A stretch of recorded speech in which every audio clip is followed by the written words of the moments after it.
Assalamualaikum warahmatullahi wabarakatuh. Perkenalkan, kami dari kelompok 7 yang beranggotakan saya, Delia Stiningsi, Mita Marcelina, dan Ani Saudaya yang akan mempresentasikan artikel kami mengenai penggunaan EDTA sebagai pencegah timbulnya kerak pada evaporasi limbah radioaktif cair. Seiring perkembangan teknologi yang modern, adanya radioaktif akan membawa perkembangan dalam berbagai aspek kehidupan makhluk hidup. Selain memberikan pengaruh yang positif, juga menimbulkan pengaruh yang negatif pula. Salah satunya limbah radioaktif.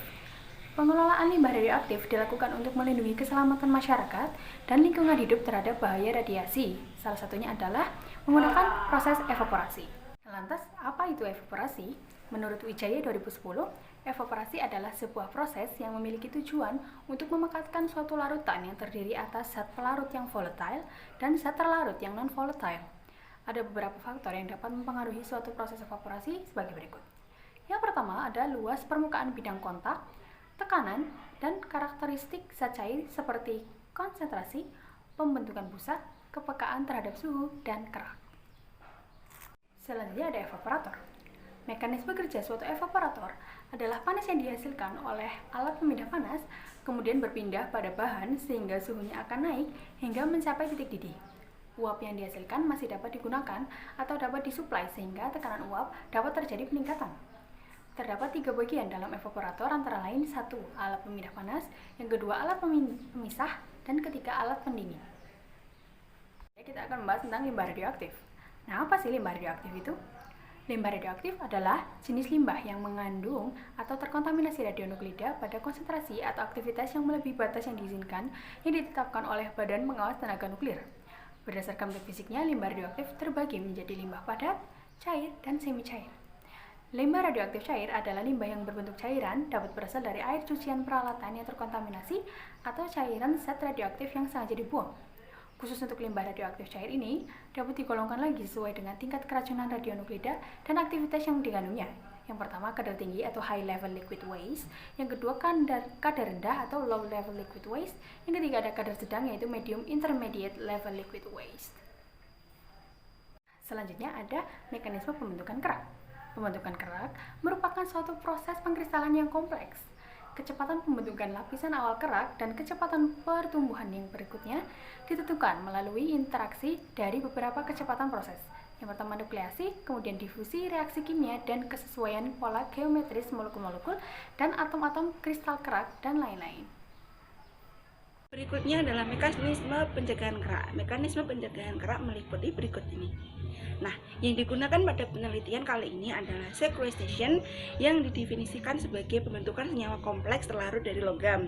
Nah, senyawa yang dipakai adalah EDTA karena EDTA akan membentuk senyawa kompleks yang stabil dengan banyak katian pengganggu pembentuk kerak seperti Ca2+, Mg2+, Fe2+, Cu2+, dan lain-lainnya. Apa sih EDTA itu? EDTA merupakan asam etilena diamin tetra yang mana dalam strukturnya N sebagai atom pusat dan ligannya itu ligan heksadentat. Afinitas ion logam terhadap sequestration EDTA mempunyai nilai yang berbeda sesuai dengan urutan berikut. Dalam urutan tersebut diketahui bahwa Na+ mempunyai afinitas terkecil dan Fe3+ mempunyai afinitas terbesar. Selanjutnya adalah alat dan bahan yang diperlukan dalam penelitian kali ini, yaitu serbuk magnesium sulfat, kalsium sulfat, natrium hidroksida, asam klorida, EDTA, Aquades, neraca digital, lampu layar 3, pemanas listrik, AAS, dan jangan lupa yaitu APD. Berikutnya adalah langkah kerja yang perlu kita lakukan. Yang pertama adalah menggunakan APD lengkap. Yang kedua adalah melakukan penimbangan terhadap MgSO4, CaSO4, EDTA sesuai dengan perhitungan. Selanjutnya adalah mencampurkan ketiga bahan tersebut dalam lampu layar 3 dengan menambahkan Aqueous. Yang keempat adalah mengatur kondisi pH sehingga pH-nya 7, 9, 11, dan 13 dengan penambahan NaOH dan juga HCl. Yang kelima adalah melakukan pemanasan dengan pemanas listrik hingga suhu 100 derajat Celcius. Kemudian setelah mendidih, larutan dilewatkan pada kolom resin. Kemudian dianalisis kadar Ca dan juga Mg-nya dalam AAS yang merupakan kadar katian yang terkomplekkan oleh EDTA. Setelah dilakukan percobaan, kita mendapatkan grafik sebagai berikut.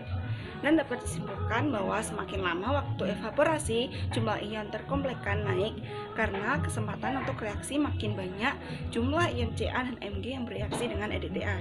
Selanjutnya adalah semakin besar nilai pH, makin banyak kation yang terkomplekkan. Kemudian dalam penelitian ini diperoleh bahwa pH 9 merupakan hasil terbaik dan memberikan nilai optimum kadar kation terkomplekkan sebesar 93,3% dari kadar awal. Kemudian didapatkan reaksinya sebagai berikut. Nah, reaksi tersebut didapatkan dari pencampuran 8,33 gram CaSO4, 4,167 gram MgSO4, dan 28,3 gram EDTA. Nah, dari reaksi tersebut kita ketahui bahwa EDTA akan membentuk senyawa kompleks lebih besar dengan kalsium dibanding dengan magnesium. Hal ini berdasarkan pada afinitas ion-ion logam terhadap sekuensternya agen EDTA mempunyai nilai yang berbeda dan besarnya sesuai dengan urutan sebagai berikut. Kemudian kesimpulan, salah satu pemanfaatan EDTA yaitu sebagai langkah preventif untuk mencegah terjadinya kerak pada evaporator sehingga bereaksi dengan ion-ion kalsium dan magnesium membentuk senyawa kompleks sehingga mencegah terjadinya kerak. Yang kedua, limbah radioaktif cair mengandung MgSO4 dan CaSO4 jika dilakukan proses evaporasi maka akan tercipta endapan atau kerak yang merupakan suatu tahanan transfer panas evaporator. Kerak tersebut dapat dihilangkan melalui perendaman sirkuit evaporator dengan asam nitrat atau melalui pembersihan dengan sikat saat perawatan alat. Yang ketiga, proses pengomplekan terhadap 500 ml limbah cair yang memiliki kadar kation 6,595 ppm dengan 28,3 EDTA mencapai kondisi maksimum pada pH 9 dan pada 2 jam setelah larutan mendidih. Kadar kation terkomplekkan mencapai 6,160 ppm atau sekitar 93,33%. Saran yang pertama, penelitian ini perlu disempurnakan untuk meningkatkan efektivitas EDTA sebagai pencegah timbulnya kerak pada saat evaporasi limbah radioaktif. Yang kedua, mengimplementasikan penelitian di Pusat Teknologi Limbah Radioaktif untuk melihat impact secara nyata pada kawasan tersebut. Berikutnya, untuk daftar pustaka dari sumber-sumber yang kami ambil akan ditampilkan di sebelah sini.